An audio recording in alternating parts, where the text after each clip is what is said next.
내가 지난 주간에 오늘부터 보네퍼의 신학을 본격적으로 강의한다고 말씀을 드렸는데, 내가 이렇게 생각해 보니까 우리가 지난 주간이 순환 주간이었고 우리가 부활주일을 지났기 때문에 우리가 목사님들이 혹은 신학자들이 별로 강의하지 않았던 예수님이 왜 처형되었는가 하는 것에 대한 연구를 하신 최근의 학자들이 있습니다. 그래서 우리가 지금까지 말씀해 왔던 이사야 53장에 나타나고 있는 하나님의 고난받은 어린 종, 고난의 종에 대한 이야기, 또 이 사실을 우리가 순환주간과 부활주일에 거의 언급을 하고, 또 여기에 대해서 우리가 명상하고, 또 우리 사도 바울의 서신들, 또 베드로 전후서, 요한 계시록에 자세히 나타나 있습니다. 그래서 그 말씀과 함께 이 고난의 종에 나타나고 있는 이사야 53장을 중심으로 3장 9절부터 3장 11절까지 나타나고 있는 이사야 53장 3절에서 10절까지 나타나고 있는 하나님의 고난받는 어린 양에 대한 예수님의 처형의 의미를 우리가 전통 신학자들과 어거스트부터 시작해서 종교개혁자를 지나서 지금까지 굉장히 깊이 상고해 왔습니다. 이 내용을 다시 반복하지를 않고 이 내용을 중심으로 하면서 유대인들, 특별히 바리새인들이 보기에 왜 예수는 십자가 처형을 받아야 했던가, 또 예수님은 왜 십자가 처형을 이렇게 받았는가에 대한 이 논의를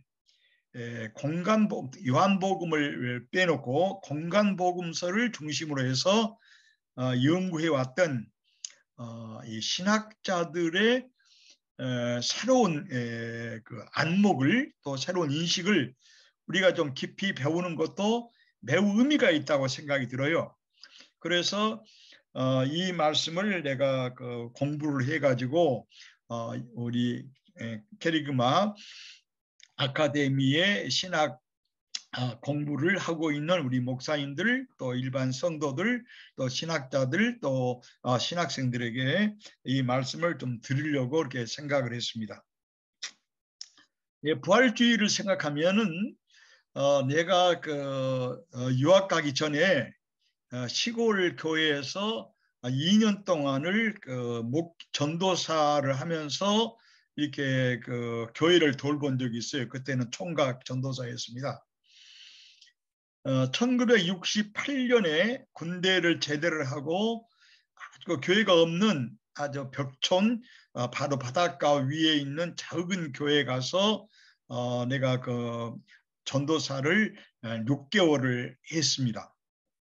그때는 내가 군대 제대를 했기 때문에 한 6개월 동안 시간이 남아가지고 복학하기 전까지 이렇게 목회를 했어요.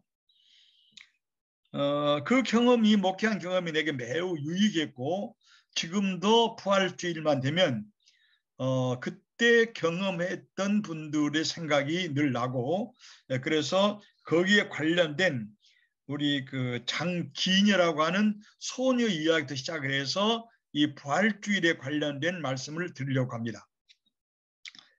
그 교회가 해창교회라고 전남 해남에 있는 군에 있는 해창교회인데, 바다해자 창설 작사인데, 바다가 있는 산 위에 교회가 있었는데 신자들은 한 50명 정도 모였습니다. 그때 매우 해가 여름이 가물어 가지고 논에 심어놓은 벼들이 타들어가고 밭곡식들이 전부 타들어가는 매우 가뭄이 극심했어요. 그래서 농부들은 샘을 파고 농작물을 혹은 특별히 벼를 좀 살리려고 애를 쓰는 그때였습니다. 나는 주일날 이렇게 설교를 마치면 또 수요일 날 또 새벽 기도를 인도하고 난 다음에는 유학 가려고 히라버, 히브리어, 라틴어, 독일어를 열심히 공부를 했어요.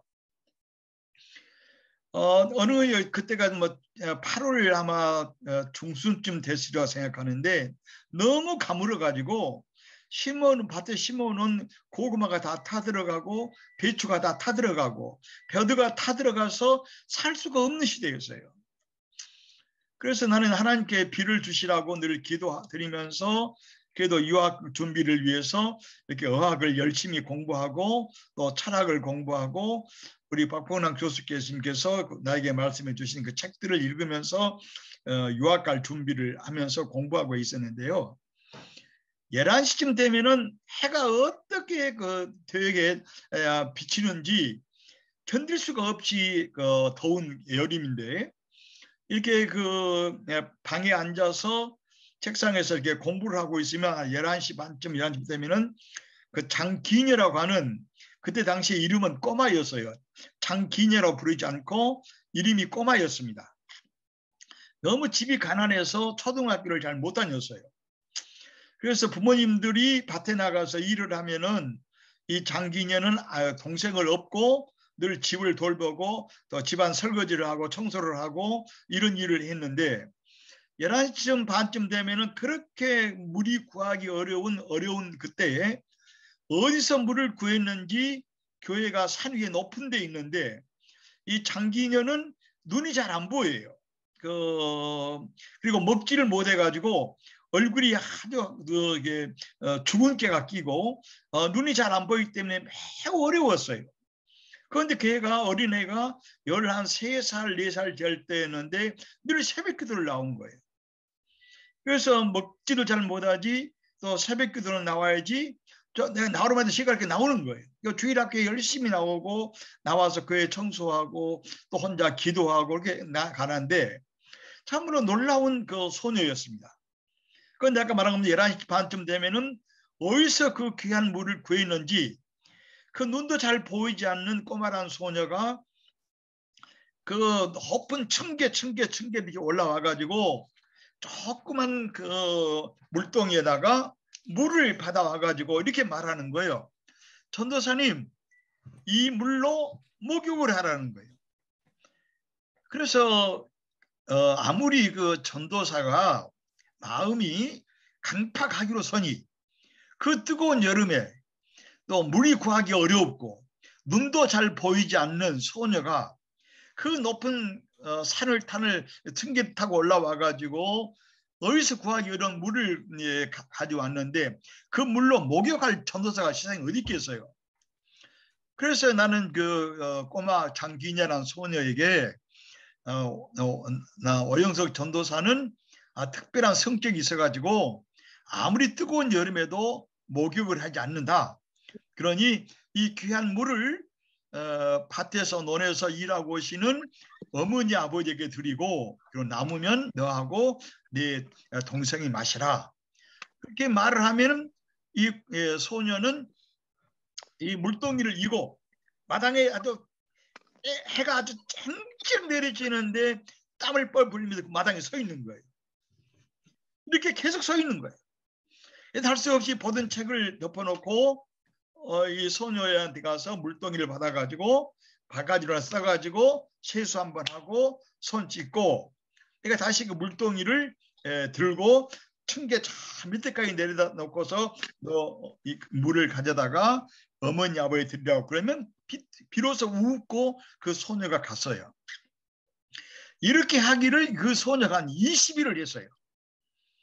난 지금도 부활주일이 되면은 이 소녀가 생각이 나는데 그렇게 20일 동안을 나를 하나님의 말씀을 선포하고 증언한 전도사로 알고 그 소녀가 정성으로 지극으로 그 생명처럼 귀한 물을 길러서 구해가지고 눈이 보이지 않는데 아주 조심해서 가지고 올라왔어요. 나는 이게 너무 감동스러워서 늘 그 소녀를 생각하고 있었습니다. 내가 유학을 하고 와서 한신대학 교수를 하면서 그 교회의 장로님께서 우리 총회의 대표로 오셨어요.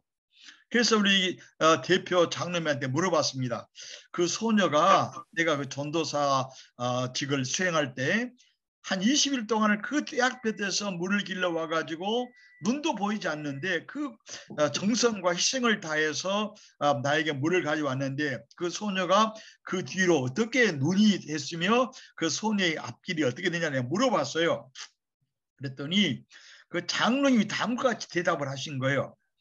여러분들은 시골에서 목회를 해보셨기 때문에 혹시 이런 경험이 있을지 모르겠는데 이전에 시골에서는 그 부활주일에는 산상 예배를 드렸습니다. 예수님께서 겟세마네 동산에서 기도하시고 또 그 죽은 자 가운데서 부활하신 그 산 동산을 기억하면서 시골에서는 산에 올라가서 부활절 예배를 드리고 했어요. 혹은 산에서 새벽 예배도 드렸습니다.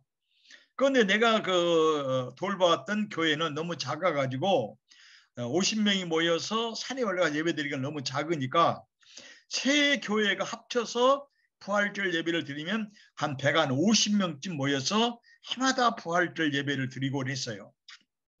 나는 그 이제 8월 31일까지 교회 시무를 마치고 1968년 9월 1일부터 한신대학교 4학년으로 복학을 해가지고 이제 그 대학원을 졸업을 하고 그리고 유학을 갔다 왔는데 그 소녀의 그동안에 되었던 신앙의 여정에 대해서 내가 물어보았더니 바로 그 장로님이 하신 말씀이 그렇게 말씀하세요.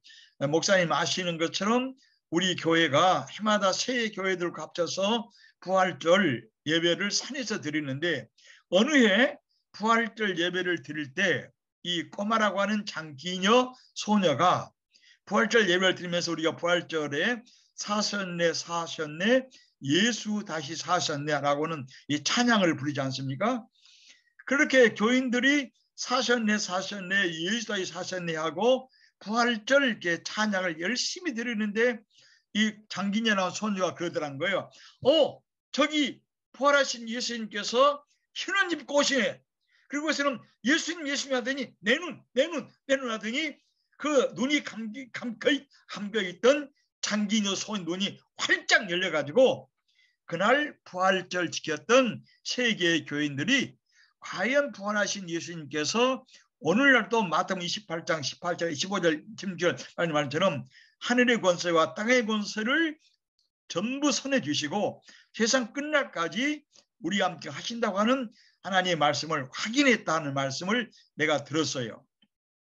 이처럼 이 부활주일에 일어난 주님의 현존을 경험하고 어떤 사람은 병이 낫고 어떤 사람의 막힌 문이 열리고 어떤 사람은 사업의 문이 열리고 어떤 분들에게는 교회 목회하신 분들에게는 목회의 새로운 차원을 발견하게 되는 일들이 한스킹이라든지 제가 공부했던 나사렛 예수라고 하는 정한교 선생이 번역하셨는데 그럴리카라는 사람이 쓴 이 책에 보면 이러한 일들이 과학과 자연과학과 수학의 세계를 넘어서서 하나님의 전지전능하시고 현존하신 몸으로서 또 예수 그리스도의 부활의 현존이 곳곳에서 일어나기 때문에 이런 기적적인 일이 일어난다고 하는 것을 우리는 확인할 수가 있습니다. 그래서 오늘 이 장기녀라고 하는 소녀의 이야기를 하면서 오늘 예수님의 십자가 처형과 부활 사건의 이해라고 하는 걸 가지고 아까 말씀드린 것처럼 우리가 이사야 53장 3절에서부터 10절에 나타나고 있는 하나님의 고난의 종에 대한 고난의 종의 고통에 대해서 우리가 자주 설교해 왔는데 이 차원을 포함하면서 이 차원이 지금까지 담아내지 못했던 왜 예수님 십자가 처형을 당했는가에 대한 내용을 내가 지금 공부해온 내용을 가지고 여러분과 함께 나누려고 생각합니다. 여러분 잘 아신 것처럼 이사야 3장 9절에 예수님은 사람들에게 멸시를 받았고 고통을 당하였다. 그는 우리의 질고를 지고 우리의 슬픔을 당하였지만 그는 하나님의 징벌을 받아서 하나님에게 매를 맞고 고난을 당한다고 했다. 그가 찔림은 우리의 허물 때문이고 그가 상함은 우리의 죄 때문이다. 그가 징계를 받음으로 우리가 평화를 누리고 그가 채찍에 맞음으로 우리는 나음을 입었다. 우리는 다 양 같아서 그릇 행하여 각자가 자신의 길로 갔거늘 하나님은 우리 모든 죄악을 그에게 담당시켰다. 그가 곤욕을 당하여도 괴로울 때도 입을 열지 아니하였고 마치 도살장으로 끌려가는 어린양과 같이 그의 입을 열지 아니했다. 그가 곤욕을 당하고 끌려갔고 살아있는 자들의 땅에서 끊어진 것은 마땅히 형벌받은 내 백성들의 허물 때문이라고 생각하게 했겠는가 누가. 그는 결코 강포를 행하지 않았고 거짓말이 그 입에 없었다. 그의 무덤이 악인들과 함께 있었고 그가 죽은 후에 부자와 함께 있었다. 하나님께서 그에게 상함을 받게 하시기를 원하사 길걸 받았다. 이것이 이사야 53장에 나타나고 있는 하나님의 고난의 종이 왜 고난을 받았을까 하는 것을 쓴 내용인데 이것이 공간복음서에서는 한 번 나옵니다. 그 예수님께서 내가 인자가 세상에 온 것은 자기 생명을 주어서 많은 사람들을 대성물로 주려 하기 위함이다. 바로 이 말은 이사야 53장에 대한 예수님의 약속의 성취 말씀인데 이 내용과 이 내용을 포함을 하면서 예수 십자가 처형의 그 이유, 원인이 무엇인가? 이것을 우리가 잘 아신 것처럼 그 요한복음 1장 29절에서는 보라 세상 죄를 지고 가는 하나님의 어린 양을 보라는 이것은 이사야 3장의 말씀을 완전히 보여주고 있습니다. 그리고 히브리서에서는 예수 그리스도께서 십자가에서 모든 사람의 죄를 속죄하시고 죄인들이 하나님과 화해하고 평안을 누리기 위하여 완전히 유일해적으로 그의 생명을 희생물로 바치셨으니 이제 더 이상의 속죄물이나 화해제는 필요하지 않다라고 히브리서에서는 말합니다.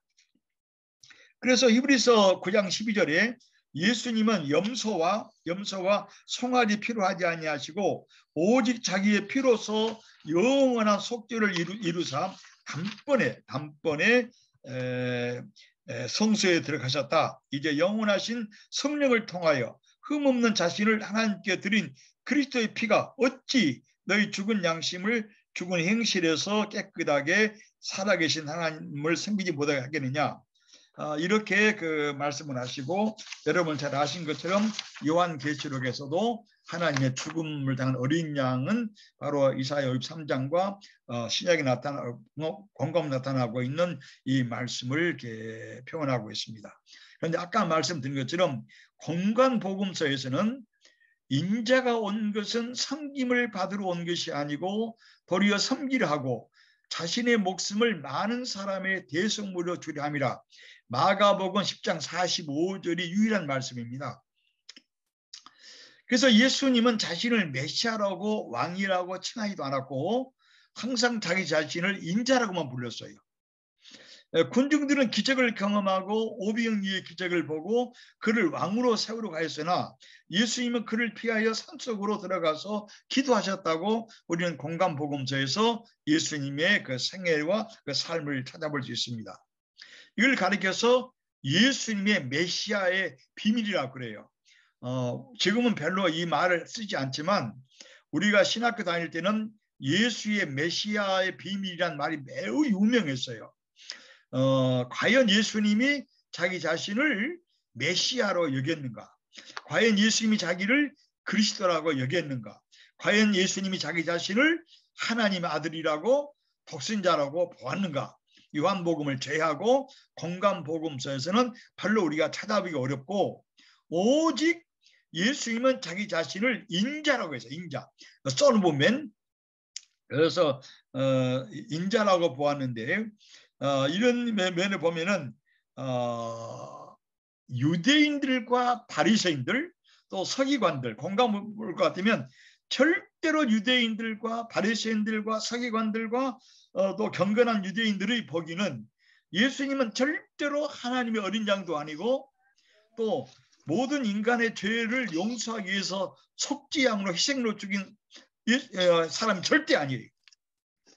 특별히 사도 바울이 다메섹 도상에서 부활의 예수님에게 손에 잡히기 전에 바울은 예수님은 철저히 신성모독자로 본 거예요. 바울이 보기는 기독교 예수의 부활을 선언하고 예수를 통해서 예수 믿음을 통해서 죄를 용서받는다고 하는 것은 레위기서를 완전히 거부하는 아주 반유대적인 표현이고 바울이 보기로서는 기독교 예수뿐만 아니라 그리스도교를 믿는 것을 그대로 놔둔다고 하는 것은 유대교를 완전히 망치는 것이고 유대교를 파괴하는 것이에요. 그래서 예수 당시의 유대인들 또 특히 바리새인들과 서기관들과 사두개인들은 즉 종교 지도자들은 무엇 때문에 예수를 죽이려고 했는가? 절대로 이 사람들은 예수를 하나님의 어린 양이라든지 속죄양이라든지 레위기를 대신하고 레위기를 완치하시는 그런 분으로 절대로 보지 않는 거예요. 그들은 예수님이 개인과 인류의 죄를 속죄하고 하나님과 화해하는 희생 제물이거나 속죄 제물이라고 전혀 생각하지 않는 거예요. 이들은 예수를 십자가에 처형할 의도가 전혀 없었다고 우리가 사도행전에서 다 볼 수가 있습니다. 그러나 그는 사법과 행정의 책임자로서 그의 임무를 포기하고 유대 종교 지도자들의 환심을 얻기 위해서 예수를 채찍질하고 십자가에 죽을 필요가 없음에도 불구하고 못 박도록 내준 그런 분이죠. 그래서 후자의 의미, 다시 말하면 예수님이 십자가에 처형된 가장 큰 이유는 예수님의 말씀과 예수님의 설교와 예수님의 행동과 예수님의 처신에 있습니다.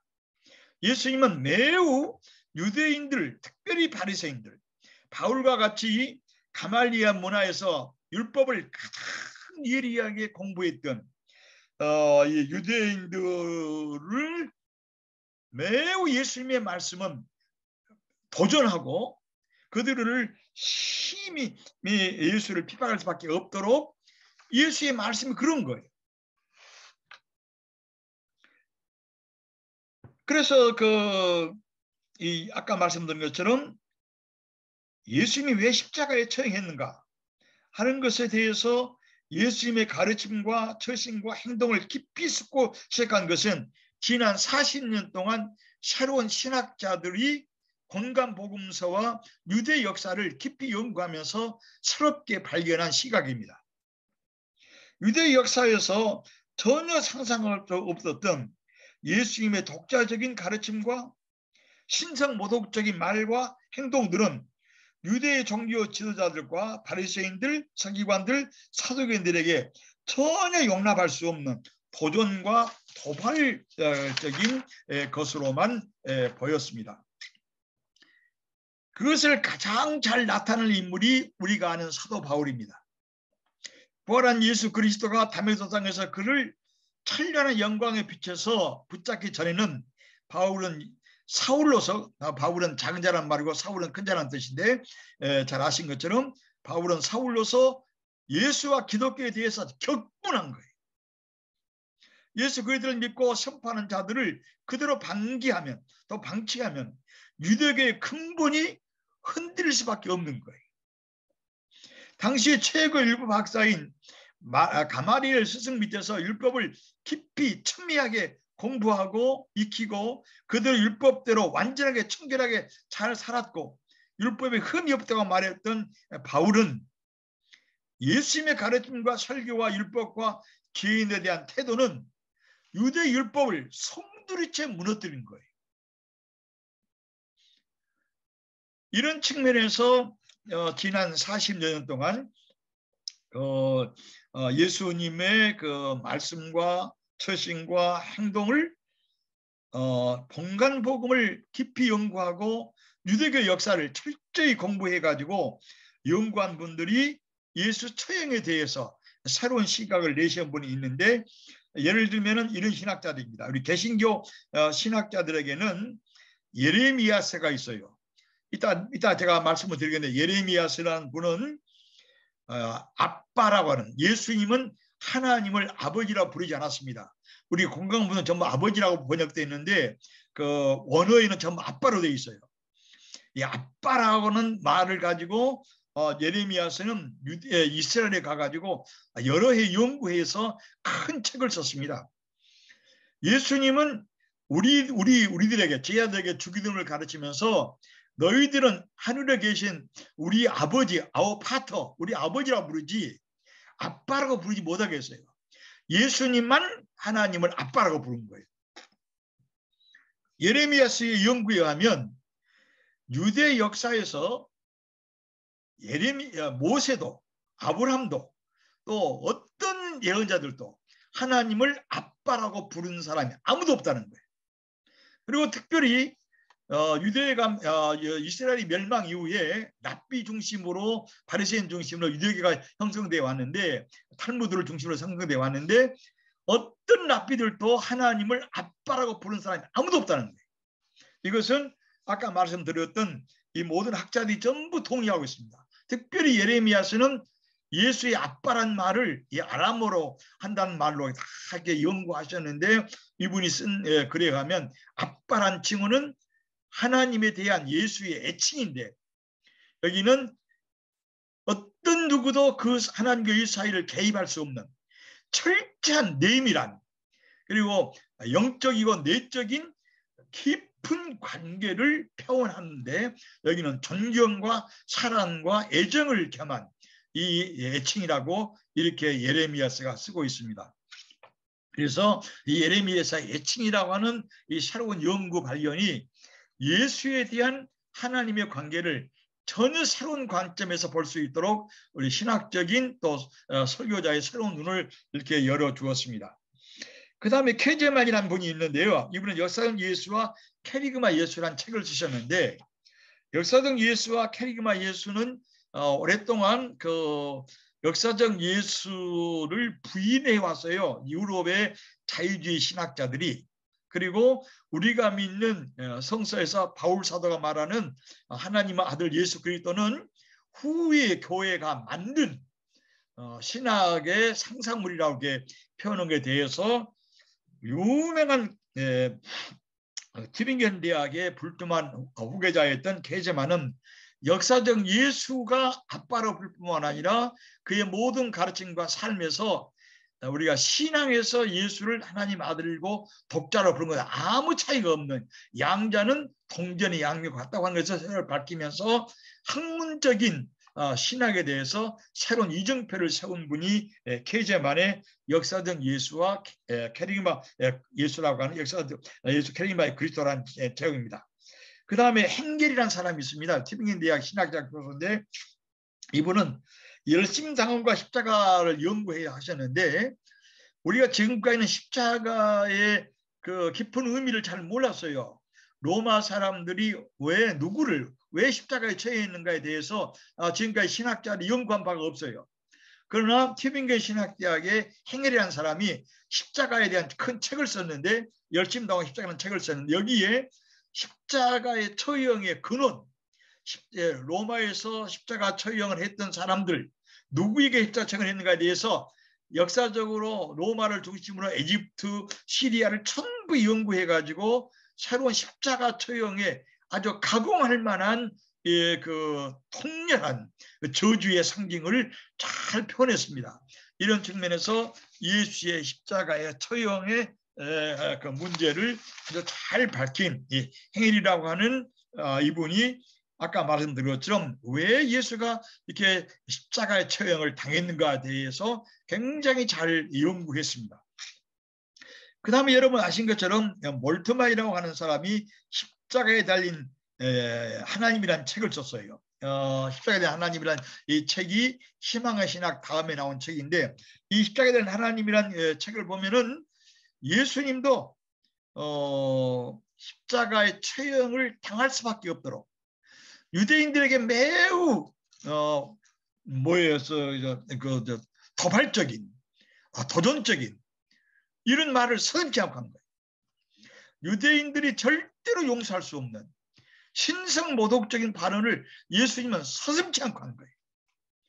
이런 것이 예수로 하여금 십자가를 질 수밖에 없도록 예수의 처신과 예수의 행동과 예수의 말씀과에서 설교가 특별히 바리새인들을 그렇게 자극하고 그들로 하여금 격동시켜서 예수에 대해서 아주 이를 갈고 분을 참을 수 없을 정도로 예수님이 도전을 한 것을 이분들한테 잘 밝혀냈습니다.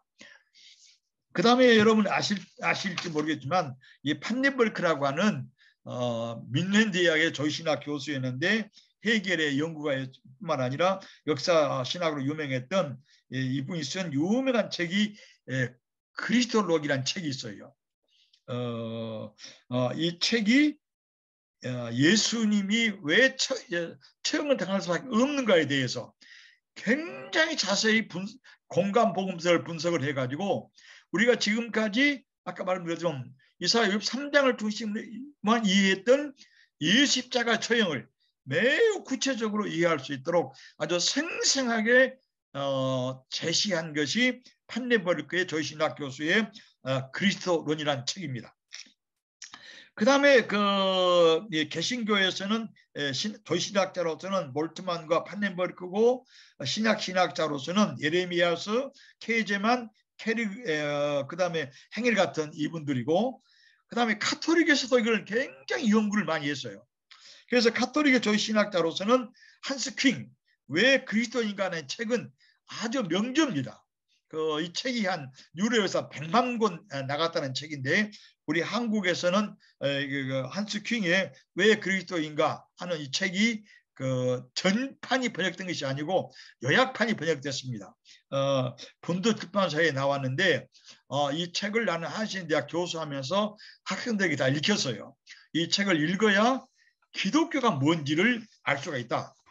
그래서 지금까지 주일학교에서 상식적으로 또 신학교에서 상식적으로 이해해왔던 기독교의 본질을 예수의 십자가 처형을 통해서 그의 말씀과 그의 설교와 그의 처신과 행동이 얼마나 바리새인들과 사도 바울에게 도전적이고 도발적이고 아주 분노를 일으켰는가를 보려면 한스 킹의 왜 그리스도인가 책을 보라고 썼는데 또 이 책과 함께 한스 킹의 하나님은 존재하는가가 매우 유명한 책입니다. 하나님은 유명한 이 책도 여러분들이 혹시 번역됐으니까 한번 참고하시길 바랍니다. 나는 이 책을 가지고 여러분 세미나를 대학원에서 한 적이 있습니다. 그 다음에 발터 카스파라는 사람이 있는데 이분이 유명한 책이 예수 그리스도라는 책이에요. 이 책에서도 아까 말씀드린 것처럼 현대 40년 이후에 공간복음서와 유대 역사를 연구해가지고 왜 예수가 십자가에 처형받았는가에 대해서 아주 깊이 있게 다룬 책입니다.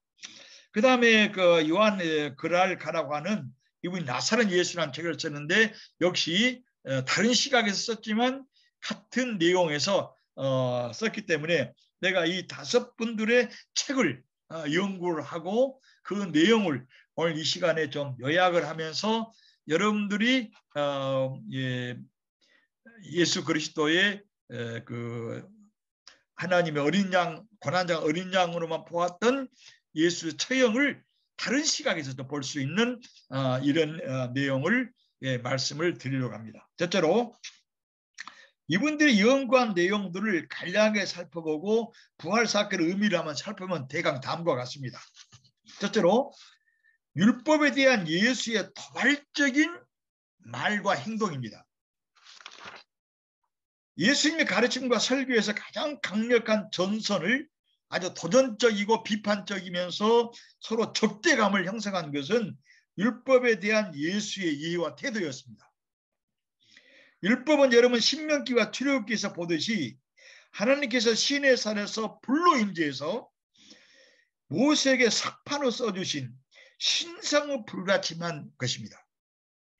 예언자들도 율법을 이스라엘에게 준수하고 의와 선행을 행하더라고 가르쳤고, 특별히 예언자들은 왕들과 고위 관료들에게 율법의 신성과 율법의 아주 준수를 얼마나 강조한지 몰라요.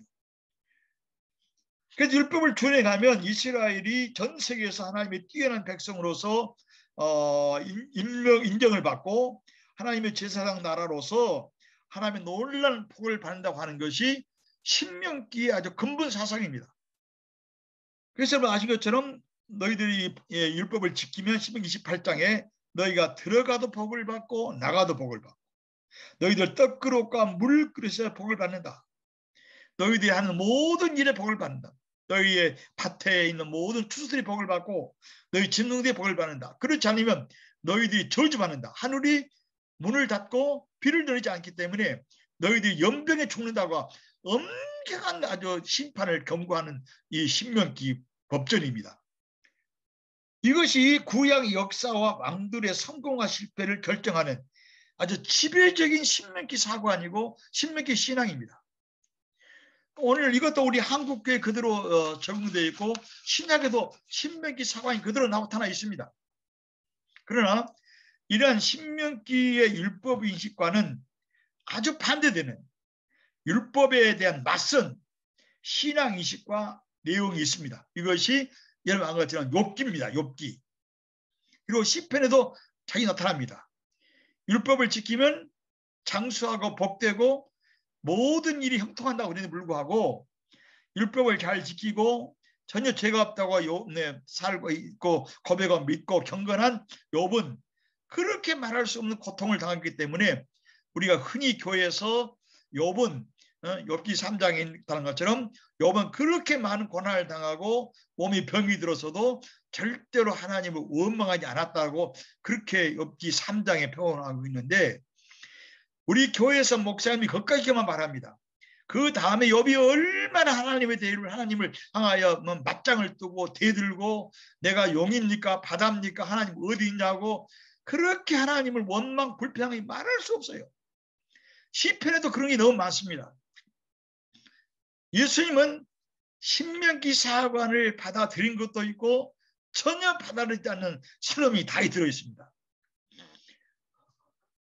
그래도 우리가 이사야, 예레미야 이 사람들도 예언자들도 율법을 준수하기를 요구하지만 율법 준수를 위한 외적인 제사 형식을 비판하고 마음의 중심에서 하나님을 두려워하고 사랑하고 고아와 과부를 돌보고 자비와 의를 행하는 것을 하나님은 제사보다 기뻐하신다고 강조함으로써 신명기에서 보여주고 있는 그 하나님 율법에 대한 전부 충성과 함께 이웃사랑과 가난한 과부들과 고아들을 돌보고 자비와 의를 행하라고 하는 것이 예언자들이 율법에 첨가한 새로운 내용입니다.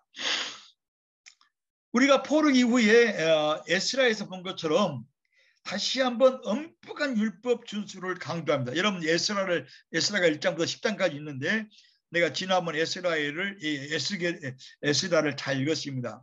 그런데 에스라가 완전한 율법을 성취하려고 그렇게 했습니다. 그분이 이스라엘 백성들이 율법에 반대된 이방 여인들하고 결혼한 모든 사람들을 꾸짖고 그 보고서는 이분이 땅에 엎드려 울고 통곡하면서 이방 여인과 결혼한 모든 여인들을 이혼시키고 율법으로 돌아가도록 철저한 율법주의를 만든 분이 에스라입니다. 그래서 유대 역사를 연구한 신학자들에 의하면은 에스라 이후에 모든 유대인들은 에스라가 강조했던 신해상 율법 정신을 철저화시킨 것이고 이것을 더 철저화시킨 사람들이 바리새인들이. 그 이 바리새인보다 더 바리새인은 사도 바울입니다. 그래서 그 후에 유대인들은 엄격한 준수를 해왔습니다. 비록 이스라엘 로마 속국이 되었으나 유대인들은 정신적으로 신앙적으로 바리새인들과 서기관들과 사두개인들 중심으로 특히 바리새인들 중심으로 율법을 문자적으로 준수하고 율법을 더 정확히 준수하려고 율법의 조항들을 세밀히 분석하고 쪼개서 유대인들이 그 율법 아래 살도록 역설을 한 것이 예수 당시의 율법사들 또 바리새인들과 예수와의 큰 대결의 장면입니다. 바리새인들은 율법을 준수하는 국가를 만들고 에스라가 그랬습니다. 그래서 로마에 저항하여 독립을 정치하려고 바리새인들을 한 것이 아니고 원래 바리새인들은 당시에 살아남은 탈무드 유대교를 형성하였고 율법을 철저하려고 한 사람들이었어요.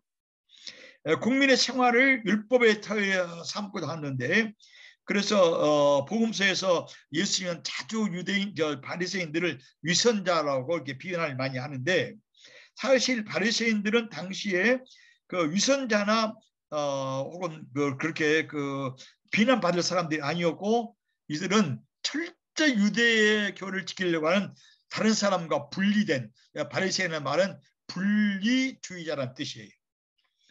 그들은 경건자, 우리 한스킹이라든지 판넨벨크라든지 몰트만에 의하면 그들은 바리새인들은 경건자요 의인으로 자처한 사람들이에요. 바리새인들은 무장 봉기를 통해서 로마에 저항하려고 하는 세로단과 정반대의 생각을 하는 사람들입니다. 당시에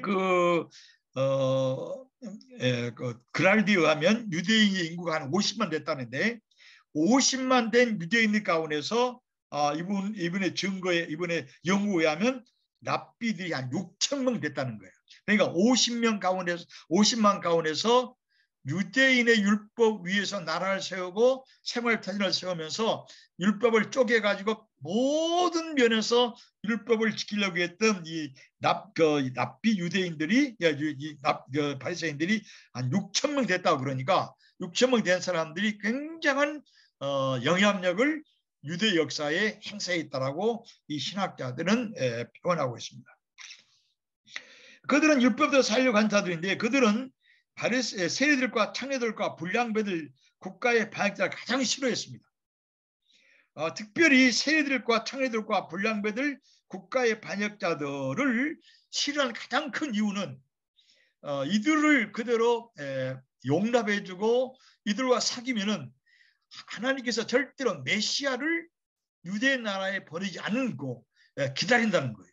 그래서 예루살렘을 중심으로 해서 유대 나라가 세계를 지배하고 다스리는 메시아 국가가 되기 위해서는 바리새인들처럼 분리주의자들이 돼가지고 이 창녀라든지 세리들이든지 불량배들이든지 그 다음에 윤리에 많은 학자가 있는 사람들을 분리시키고 철저하게 이들을 배제해야만이 하나님 유대 나라를 돌보시고 메시아를 보내서 새 나라를 이루기 때문에 율법 준수야말로 하나님에 대한 충성뿐만 아니라 유대 나라를 메시아 나라로 세우는데 아주 제일 가는 목표를 여긴 사람들이었어요. 그래서 그들은 율법을 지키려면 안식일을 지키려면 안식일 규정을 잘 알아야 돼요. 그래서 그들은 안식일 규정과 결정 규정, 손 씻는 것 11조를 준수하라고 했습니다. 바울에 의하면 바리새인들은 천사도 믿고 부활도 믿었어요. 그런 사두개인들은 부활도 천사도 다 거부했습니다. 그러나 그 바리새인들은 우리 예수님께서 비판한 것처럼 그들은 기도하고 식사하고 예배를 드리기 위해서 손을 씻었습니다. 이분의 연구에 하면 이분은 손을 2번 씻었다는데 첫 번째 손을 씻은 이유는 더러운 손을 씻기 위한 것이고 두 번째 물로 손을 씻은 것은 자기 손을 씻는 물을 정결케 하기 위해서 손을 씻었다고 그렇게 청결히 하는 거예요.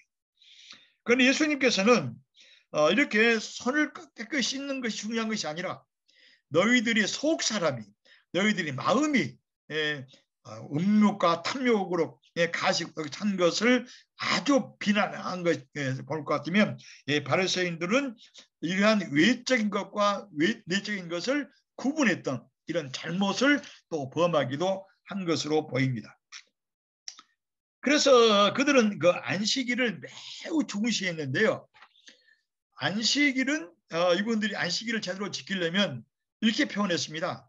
안식일을 잘 지키려면 안식일에 뭘 해야 될 것인가? 사람들이 물었어요.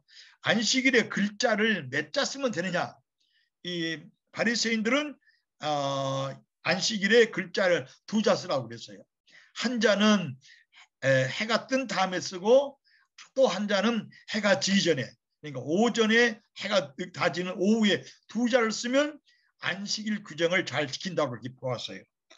또 이들은 안식일에 절대로 환자도 병자에게 약을 주거나 돌보면 안 된다고 생각하는 거예요.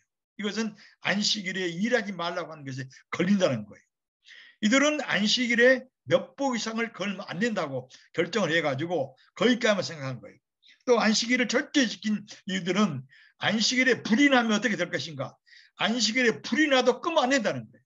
하나님께서 안식일을 지키면 그 안식일을 지키는 사람들을 돌보시고 하나님이 하늘에서 비를 내려서 불을 끈다고 생각한 사람들이에요.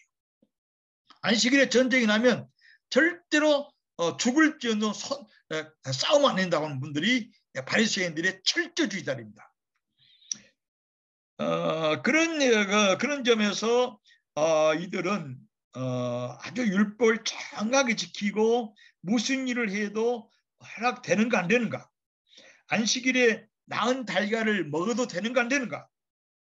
그래서 이들은 계명을 곳곳에 율법 준수 조항을 써놓고 모든 백성이 그걸 지키도록 했기 때문에, 또 여러분 구전으로 내려오는 율법도 있어요.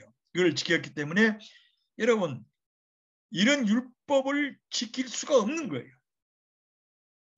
그래서 예수님 폴 틸리라고 하는 유명한 신학자는 마태복음 11장 28절에 수고하고 무거운 짐진 자들은 다 내게로 오너라 내가 너를 편히 쉬게라 하는, 수고하고 무거운 짐진 자가 누구가?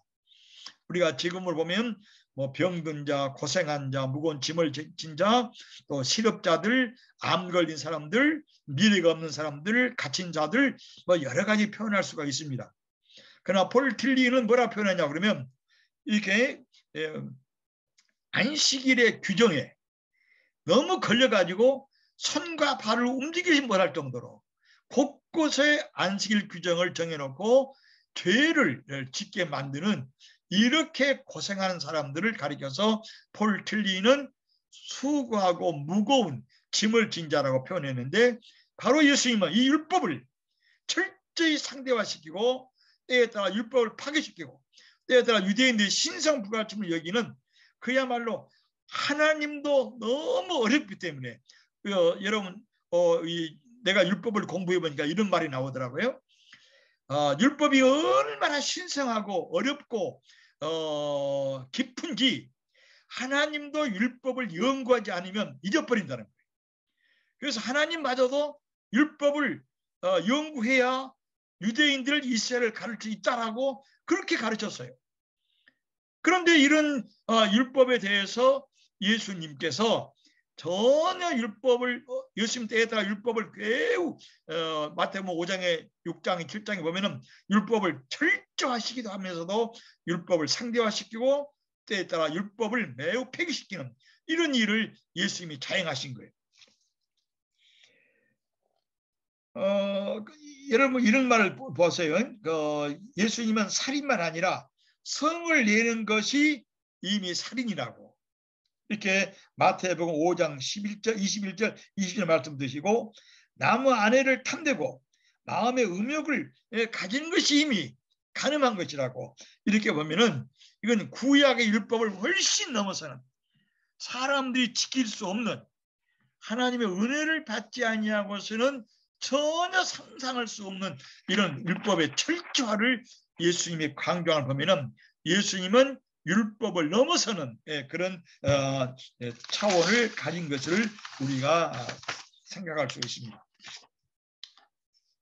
그래서 이 바리새인과 달리 예수님 율법을 완화하고 때에 따라 상대하고 율법의 권위를 초월하여 예수님은 그 자신의 새로운 권위를 주장합니다.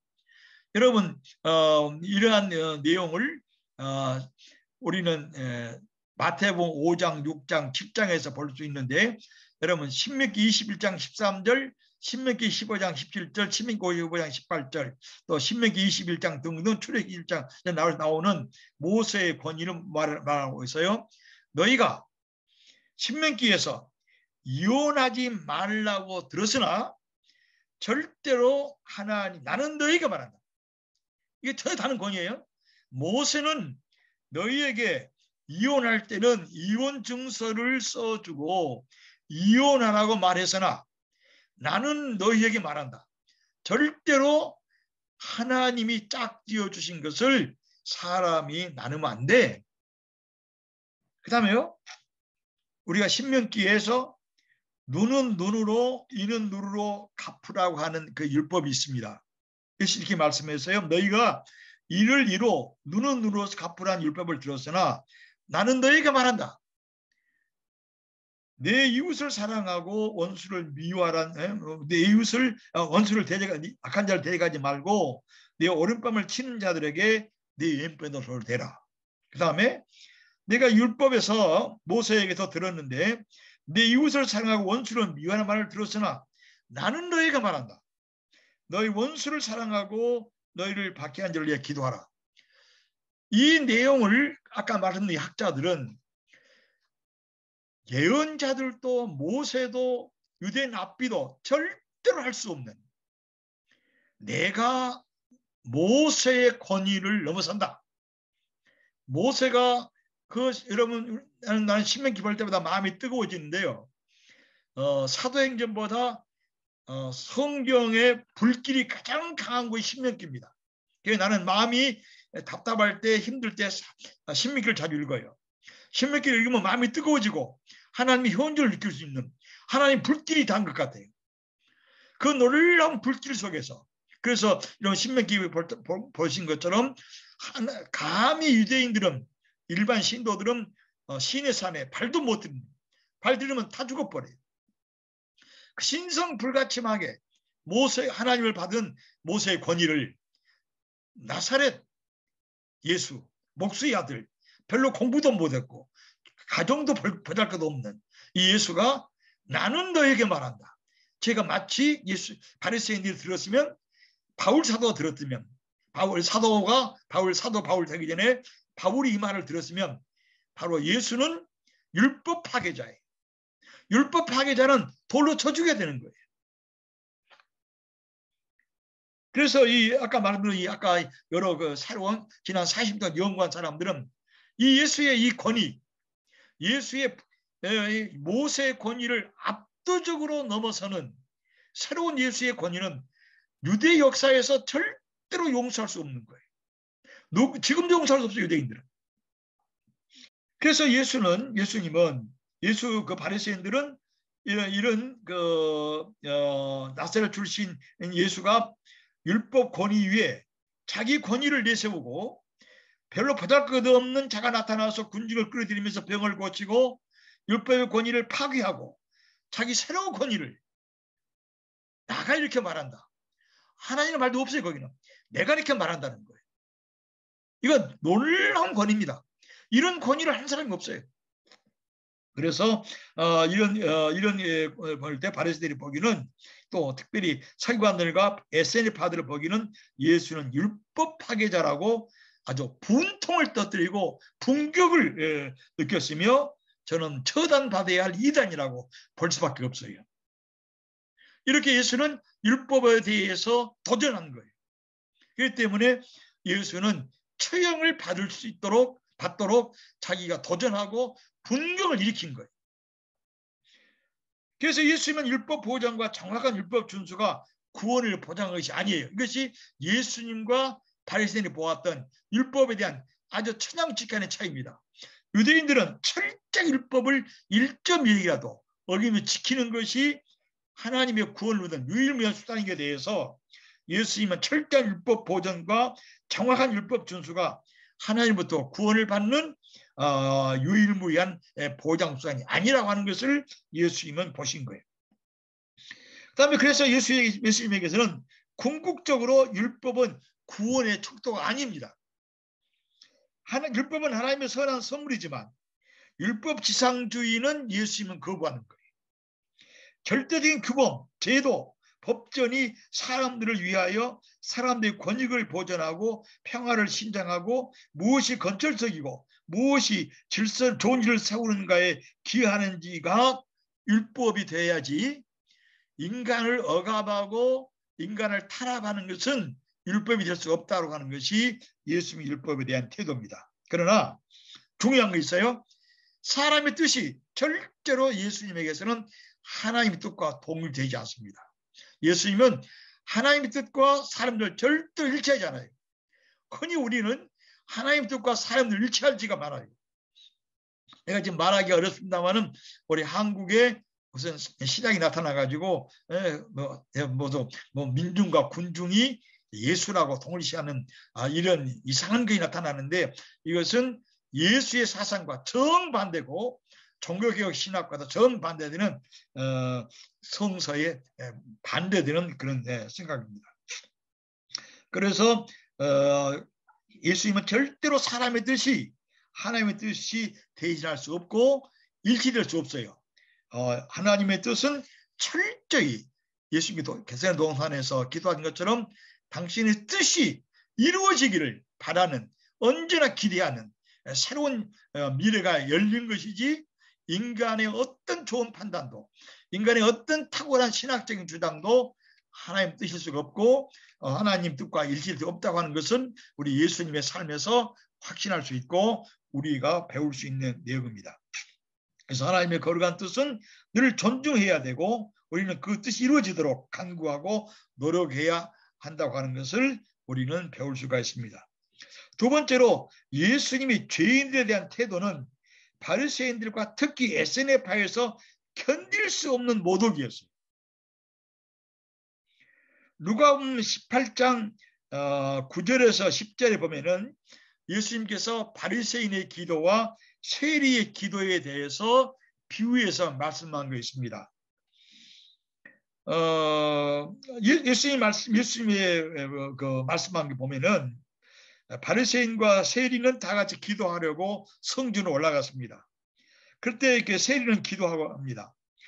나는 토색하지 않았고 불의를 행하지 않았고 가늠하는 자들과 같지 않고 저 세리와도 세관과도 같지 않는 것을 감사합니다. 나는 일주일에 2번 금식하고 소득의 11조를 드립니다. 이렇게 자기 자신은 하나님 앞에 떳떳하고 의인이며 회개할 필요가 없다라고 말하는 거예요. 여러분, 이거 쉬운 일이 아닙니다. 그러나 세리는 감히 하늘을 쳐다보지도 못하고 가슴을 치면서 이렇게 말합니다. 하나님, 나를 불쌍히 여기셔서 나는 죄인입니다. 이 말만 한 거예요. 이 세리는 바리새인과 달리 금식한 적도 없어요. 율법을 지킨 적도 없어요. 주의 성의를 지킨 적도 없어요.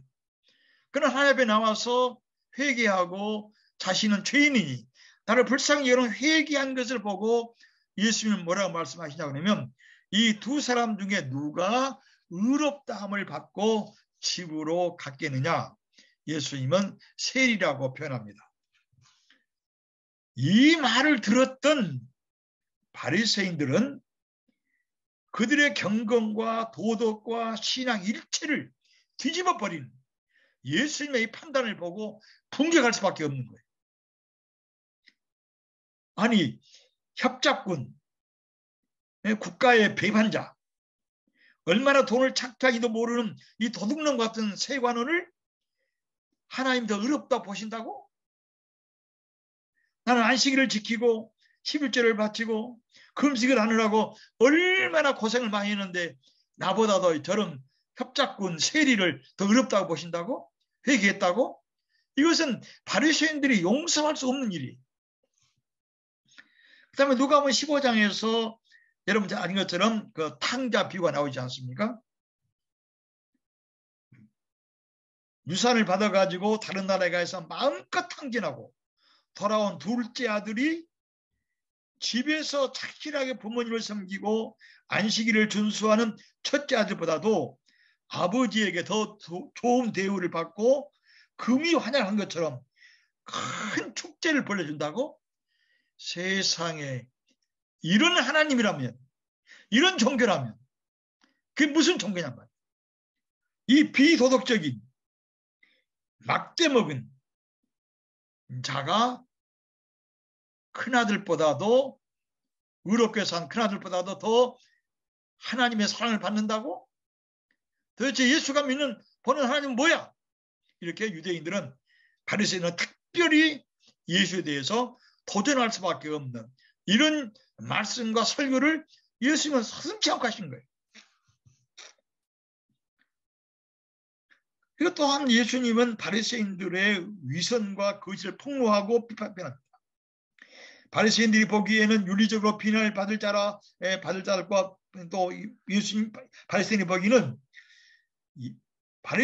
보기는 예수님은 절대로 용서할 수 없는 윤리적으로 비난을 받을 마땅한 자들과 어울리고 친결하고 있어요.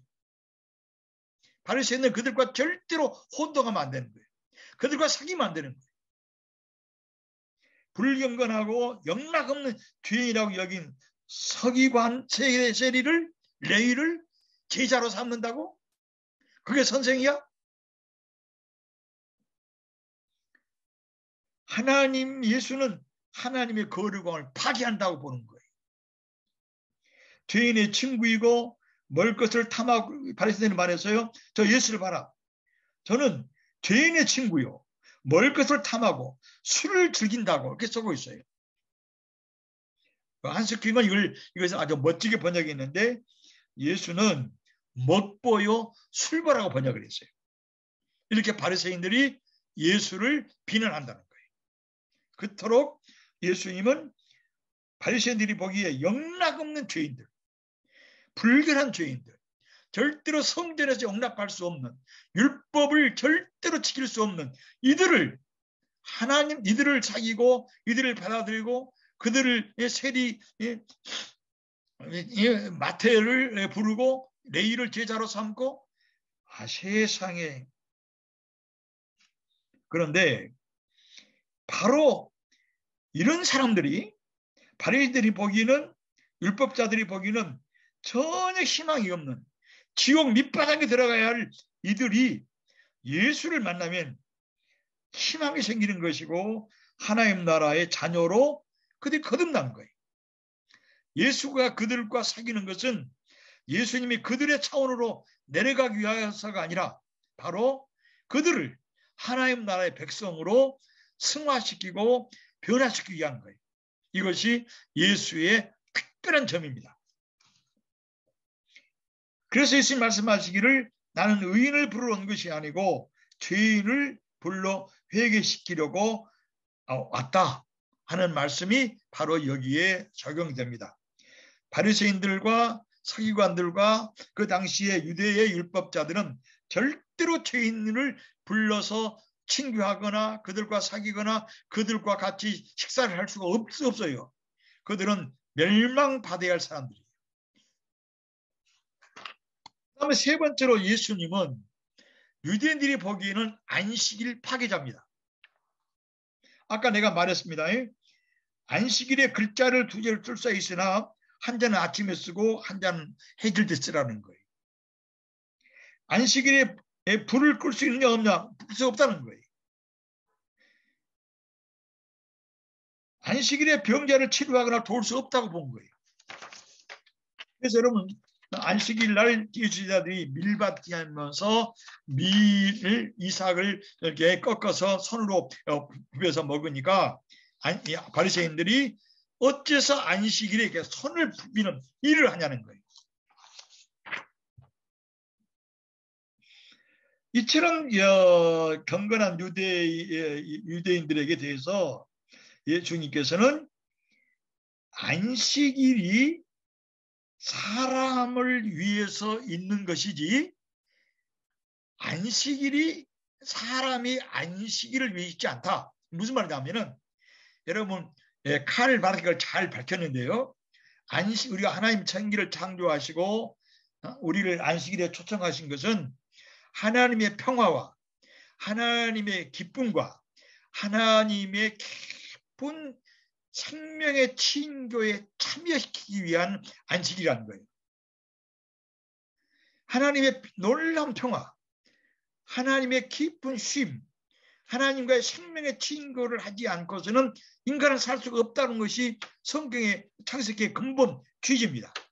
그렇기 때문에 하나님은 이 모든 창조를 마치시고 모든 인류와 모든 것을 심지어 짐승까지 하나님의 안식과 평화와 하나님의 생명의 친구에 초청하신 건데, 병든 자들, 가난한 사람들, 그리고 여러 가지 형편으로 이 안식일에 올 수 없는 사람들을 죄인으로 낙인 찍어버린 율법학자들, 바리새인들과 달리 예수님은 38년 동안 병든 자를 안식일에 고칩니다. 그렇기 때문에 우리 성경에 보면은 38년 동안 병든 자를 고친 것을 보고 제가 안식일을 범했는데 무슨 하나님의 아들이고 무슨 제가 율법학자냐, 그렇게 말한 것을 우리는 찾아볼 수 있습니다. 또 안식일에 손 마른 자를 고친 것도 있어요. 이것을 보고도 유대인들은 안식일에 병든 자를 고치거나 돌보면 안 되는 거예요. 십계명에 어긋난 거예요. 그러나 예수님은 이 병든 자들, 정말로 하나님의 사랑과 위로와 평화와 하나님과 친구가 가장 필요한 사람들은 이 병든 자, 움직일 수 있는 병든 자들, 이들을 위해서 병을 고치고 또 치료해주고 위로해주는 것은 예수님 보기에는 안식일에 아주 본질에 속하는 거예요. 이것이 안식일에 대한 예수님과 바리새인들의 철저한 차이입니다. 그래서 인간의 절실한 도움을 위해서 적극적인 자비와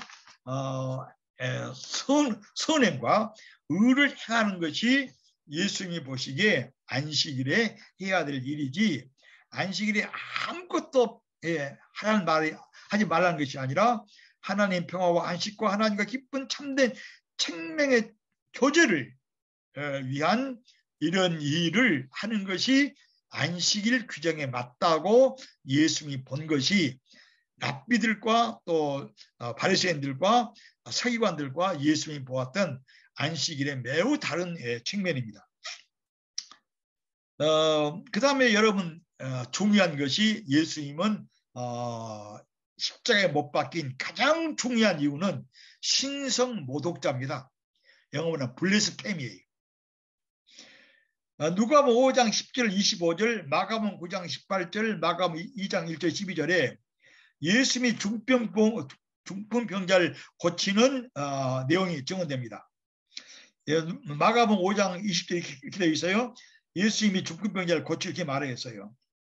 예수님이 그 중풍병자를 고치려고 데려온 그 친구들의 믿음을 보시고 중풍병자에게 말합니다. 이 사람아, 내 죄 사함을 받았다. 그러자 바리새인과 서기관들이 말합니다. 생각합니다. 이렇게 신성모독을 하는 자가 누구인가? 오직 하나님 외에 누가 죄를 용서한다는 말인가? 예수님이 서기관과 바리새인들이 생각을 하시고 말합니다. 인자가 땅에서 죄를 용서하는 권세가 있다는 것을 너희로 알게 하려는 것이다. 여러분, 바리새인들과 서기관이 말한 것처럼 모세도 죄를 용서하지 못합니다. 아브라함도 죄를 용서하지 못해요. 어떤 예언자도 죄 용서하지 못합니다. 어떤 랍비도 죄 용서한 적이 없어요. 그러나 예수만이 아까 본 것처럼 이렇게 이 사람아, 내 죄의 사함을 받았다. 또 뭐라고 하면 인자가 이 땅에서 죄를 용서하는 권세가 있다 하는 것을 바리새인에게 당당하게 말합니다. 이것은 경천동지할 일입니다. 유대인들의 하나님의 신앙을 완전히 바꿔버린 거예요. 아까 말한 것처럼 이사야 63장과 전혀 다른 내용이에요.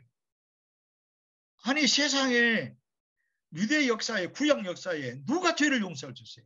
하나님과 얼굴 마주 봤다고 하는, 모세도 백성들의 죄를 용서해달라고 땅에 엎드려서 하나님께 간구하고 백성들의 죄를 용서해주지 아니하면 나의 생명을 생명으로서 지어달라고 그렇게 말한 유대인들이 최고로 존경한, 그리고 신성모독이라 할 정도로 존경한 모세도 죄 용서를 못했는데, 모세보다 훨씬 못한 그 나사렛 출신 예수가 죄를 용서하다니, 유대인의 근간을 뒤엎은 겁니다. 내용은.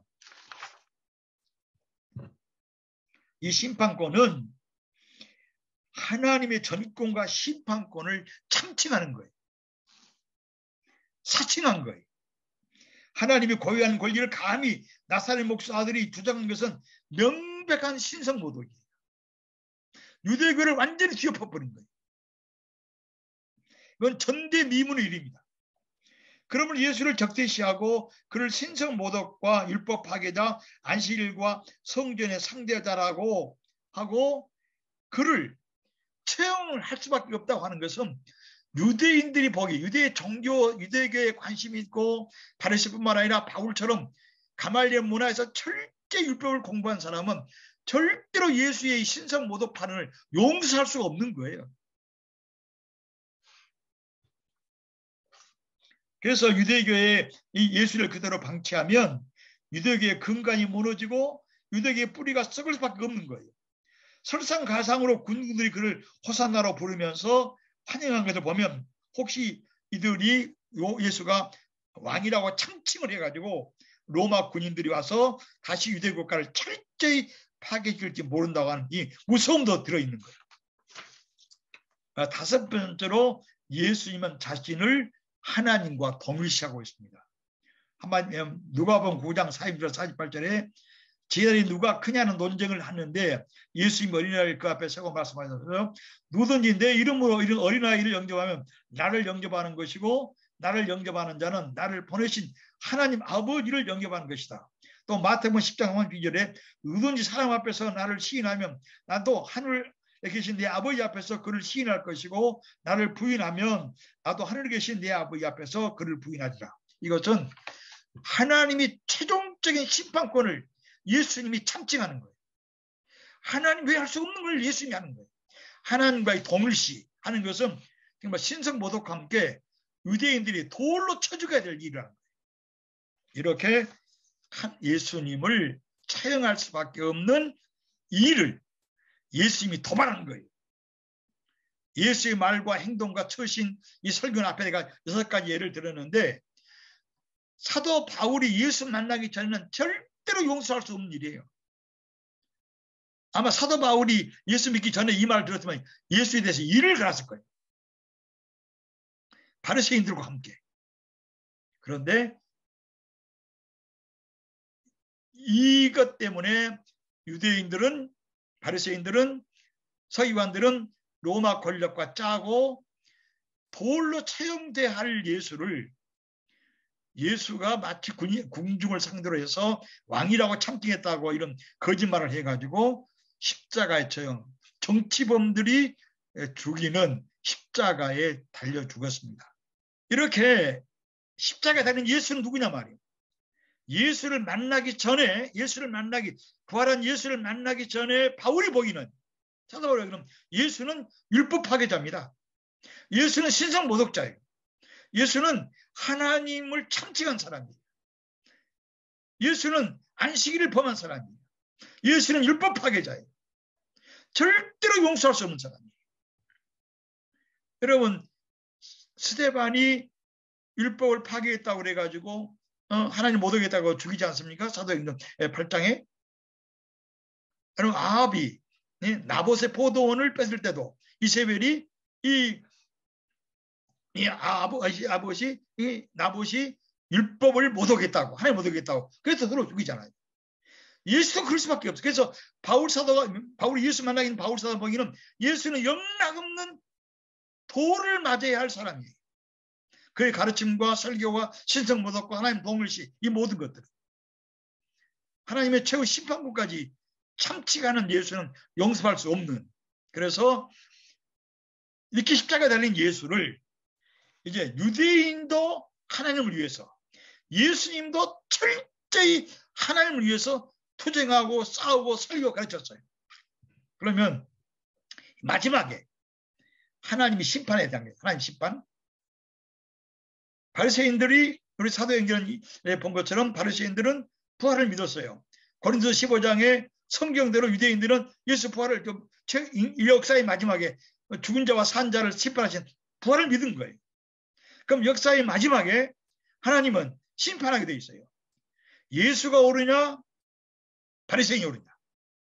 바리새인도 철저히 하나님을 위해서, 하나님의 권위와 하나님의 신성과 하나님의 심판권을 위해서, 예수님도 철저히 하나님의 권위와 하나님의 존재와 하나님의 영광을 위해서 살고 죽었어요. 그러면 두 사람이 다, 바리새인도 예수를 위해 하나님을 위해서 예수를 죽였고 예수님도 하나님을 위해서 살다가 죽었어요. 그러면 여기에 하나님이 마지막으로 최후 심판이에요. 최후 심판. 이 최후 심판을 믿는 것이 유대인들은 역사의 마지막에 반드시 일어나야 한다고 믿습니다. 지금도 믿는 거예요.